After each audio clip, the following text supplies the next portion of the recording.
Welcome back to Tracing the Sky. Well, I want to take a moment in this video to just zoom out and see where we are in this journey. We've come quite a long way. We started with asking ourselves two very important questions. First, what does the solar system look like? And second, how do we know? And we wanted to answer these questions from first principles, building up our understanding from observation and then step by step figuring out how we have come to our modern view of the solar system. And now so far we've seen a bunch of observations and patterns that many different ancient civilizations noticed over time. These are the things at the very foundation of answering those big two questions we started with. Now, I'm not going to recap everything we've done, but I do want to emphasize two particular things we've observed and their significance on the next part of the series. And that's that there are two essential kinds of motion. First, there's the daily motion or the nightly motion. Over the course of a particular day and night, we see the same kind of motion from all the different celestial bodies. The sun, the moon, the stars, and the planets all appear to be moving from east to west. They also appear to be moving in an arc, which seems to suggest that they're going around the Earth.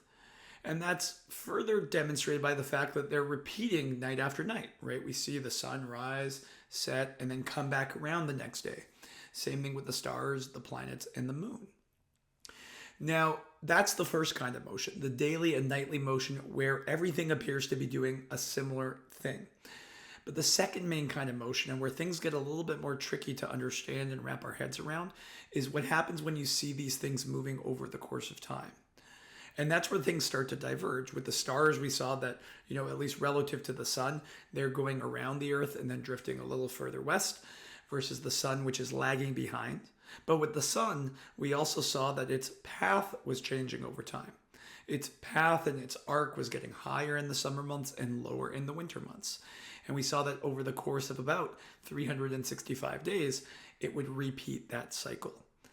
And so in addition to the daily motion, we've got that annual motion. And with the moon, we also saw that it would change over time. The amount of moon we saw change, it would also lag behind. And the phases would repeat every 29 days or so. And with the planets, we saw some of the most interesting things where they were speeding up and slowing down relative to the stars. So you can see with each of these important bodies that we've been observing, there's a daily motion, which is a little more simple, east to west in an arc. But then you have this much more complex and nuanced motion over the course of time. Now, having made these sorts of observations, ancient astronomers started to ask some questions about how things were moving. Could they figure out a model that described the motion and also helped them predict where things could be? In particular with the planets, could they figure out when Mars would be in retrograde on any given night? Could they tell you exactly where in the sky a planet or star would be visible? And so what we've done so far is really a really abbreviated whirlwind tour of ancient astronomy. We've covered what civilizations like the ancient Egyptians and Babylonians had learned. But to take this next step into modeling, into really understanding how things are moving and being able to describe them and predict where they're going to be, we're going to focus on one civilization in particular, and that's the ancient Greeks. Now, the Greeks inherited a lot from other civilizations. For example, they had come into contact with the Egyptians and Babylonians and learned a lot from their traditions of astronomy. But what sets the Greeks apart and makes them uniquely suited for this next step is the progress they made in mathematics and geometry. And as you'll see with the next thinkers we start to look at, they relied heavily on math and geometry in order to come up with their models. Now, don't worry, we're going to make these accessible to you, but I just want to emphasize why we're focusing on the Greeks.